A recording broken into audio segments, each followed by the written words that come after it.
Uwo mugoroba mwiza kuri mwebwe mudukurikiye, abadukurikiye muri mu bice bitandukanye mu Rwanda ndetse no hanze y'igihugu cy'u Rwanda. Ndizera neza ko mukomeza kugenda mugubwa neza. Babwire ko u Rwanda rwakiriye abandi banyarwanda barenga 380 babaga muri Repubulika Iharanira Demokarasi ya Kongo. U Rwanda rwakiriye abandi banyarwanda 382 bari barafashwe bugwate n'umutwe w'iterabwoba wa FDLR muri Repubulika Iharanira Demokarasi ya Kongo. Uko byagenze no ku byiciro byabanje, abanyarwanda biganjemo abagore, abana binjiriye ku mupaka munini wa Rubavu, ni ukuvuga ahuza u Rwanda na Repubulika ya Demokarasi ya Kongo uzwi nka Coronishe. Igikorwa cyo gucyura abanyarwanda cyashingiye ku myanzuro yafatiwe mu nama y'u Rwanda RDC n'ishami ry'umuryango w'abibumbye rishinzwe impunzi HCR yabereye Addis Ababa muri Ethiopia tariki 24 Nyakanga 2025. Abanyarwanda babaga mu nkambi y'agateganyo ya Goma nyuma yo kuva mu bice bitandukanye mu burasirazuba bwa RDC, aho bari barafashwe bugwate na FDLR. Umuyobozi w'akarere ka Rubavu Murindwa Prosper yijeje abanyarwanda batashye ku Rwanda rurangwa n'imiyoborere myiza kandi ko bazabana neza n'abandi basanze mu Rwanda. Twabashimiye ko bahisemo neza ndetse no kubizeza imiyoborere myiza bazasanga mu turere batashyemo, kuko u Rwanda ruyoboye mu murongo umwe. Turasaba abaturage bazabakira kubishimira nk'abaturanyi baje kongera imbaraga mu guteza imbere igihugu cyabo.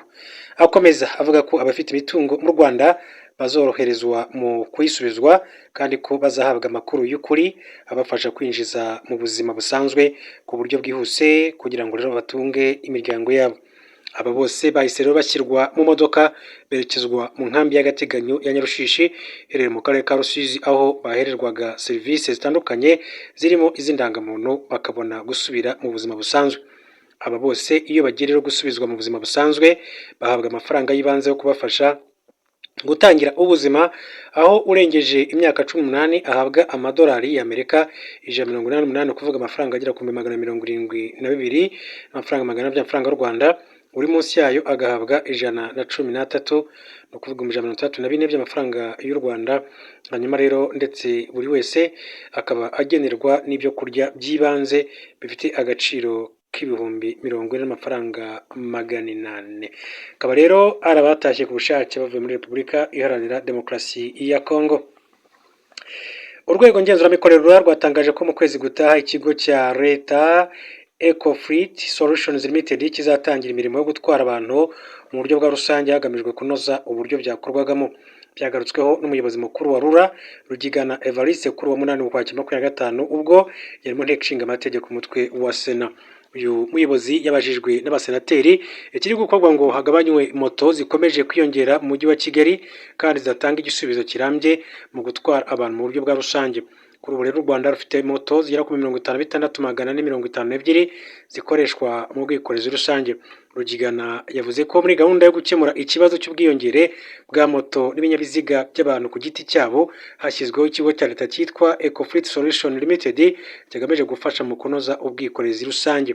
Ati hari ingamba zo kunoza ubwikorezi rusange bwa bisi zigendera ku gihe. Niba ugeze ku muhanda ukajya ku kazi ntabwo ari moto yonyine n'imodoka ntoya zagiye zizamuka. Uzarebe iyo turi mu cyagihe cy'umuvundo w'ibinyabiziga uzasanga imodoka 50 zigenda harimo umuntu umwe mu buri modoka. Tugomba rero kurushaho kunoza umwuga w'ubwikorezi rusange kugira ngo tubagabanye moto n'izindi modoka tugira umutekano mu muhanda. Akomeje agira ati by'umwihariko rero mu mujyi wa Kigali hagiyeho ikigo cyitwa Ecofleet Solutions Limited kugira ngo kijye mu bwikorezi rusange gikore nk'icya leta. Yashimangiye ko kuri ubu ubwikorezi rusange bukorwa n'abikorera kandi nabo baba bashaka inyungu, bityo ko ikigo cya leta cyafasha mu kunoza uburyo bwo gutwara abantu muri rusange. Ati ubu bwikorezi rusange bwakorwaga nka serivisi itangwa n'abikorera kandi bo bareba inyungu. Niba aparitse muri gare ntabwo ari busohoke bisi itaruzura. Ubwo rero niho rero hari gukemura cya kibazo, niko rero abantu batsinda guhaguruka bicaye muri bisi, we agomba kwishyura inguzanyo muri banki. Ntabwo rero dushaka kumurenganya, ni ukuvuga ngo aricara niba yabuze abantu aparike. Yerekanye ko Ecofleet Solutions Limited izatanga imirimo mu kwezi gutaha hitezweho igisubizo ku bibazo byagaragaraga mu gutwara abantu n'ibintu bikozwe n'abikorera. Ati ubu rero Ecofleet Freight mu nshingano zayo ni ugukora ubwikorezi rusange nk'ikigo cya leta ariko ifatanyije n'abikorera. Mu kwezi gutaha izatangira gukora mu bintu bishyizwemo imbaraga ni uko bisi zizageraho zigendera ku gihe. Rugigana yavuze ko ibyo bizakorwa n'umujyi wa Kigali ukomeje gukemura ikibazo kijyanye n'ibikorwa remezo kugira ngo urwego rwo gutwara abantu rurusheho kugenda neza, bigabanye gukoresha moto n'ibindi binyabiziga bito. Ati byose birangiye tuzaba dufite ubwikorezi rusange bwiza, kandi niba dufite urwo rwego rukora neza moto zizahita zigabanuka. Nta muntu uhitamo kugenda kuri moto ayijyaho kuko yabuze ubundi buryo bwihuta. Kuri ubu rero umujyi wa Kigali hari ibigo 13 bitanga serivisi zo gutwara abantu mu buryo bwa rusange, mu gihe habarurwa bisi zirenga 450 zifashishwa muri gahunda yo gutwara abagenzi. Hanyuma hasohotse inyandiko zigaragaza ko Joe Biden wahoze ayobora Leta Zunze Ubumwe za Amerika yasabye ikigo cy'ubutasi cya Amerika CIA guhisha raporo yerekeye ibyaha bya ruswa bishinjwa umuryango we muri Ukraine mu gihe yari Vice Perezida muri 2015. Ni raporo yashyizwe ahagaragara ku itariki ya 7 Ukwakira 2025 bikozwe n'umuyobozi wa CIA John Ratcliffe, ikubiyemo ibimenyetso birimo ubutumwa bwa email bwoherejwe ku biro bya CIA itariki ya 10 Gashyantare 2026. Ubwo butumwa bwagiraga buti: mwaramutse, naganiriye na Vice Perezida n'umujyanama w'umutekano ambwira ko adashaka ko iyo raporo ishyirwa hanze, murakoze kubyumva. Iyo raporo ikubiyemo izo nyandiko igaragaza ko abayobozi ba Ukraine muri guverinoma ya Perezida Piotr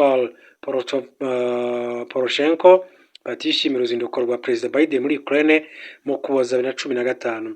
Umuhungu wa Perezida Biden, Hunter Biden, washinjwa ibyo byaha bya ruswa, bivuga ko yabikoze ubwo yabarizwaga muri komisiyo ishinzwe ishoramari muri sosiyete ya Burisma Holdings icuruza ibikorwa kuri peteroli mu gihe se yari Vice Perezida.